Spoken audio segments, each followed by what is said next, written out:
At nakahanda na po ang lahat ng ating mga toll operators kasama na ang ating mga investors nang sa ganon ay matugunan ng lahat ng mga posibleng kaganapan sa ating mga expressway sa itong mga parating na Semana Santa. Katunayan nga po, Sir Jan, inaasahan namin na bukas, historically kasi, ang travel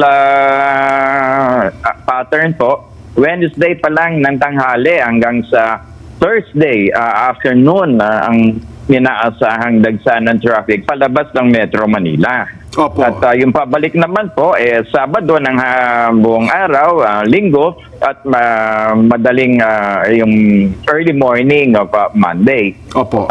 Bagamat may mga nagsasabi na maaaring hindi kasing dami nung mga nakaraang mga Semana Santa o plan natin ang maaaring maglakbay dahil sa alam nyo naman, medyo nagtaas kasi ang presyo ng crudo, ay hindi naman po kami magpapabaya at lubos pa rin po ang paghahanda ng ating mga toll operator. Nang sa ganon, mabigyan ng isang safe, secure, reliable, and convenient travel ang mga motorista natin gagamit ng ating mga expressways.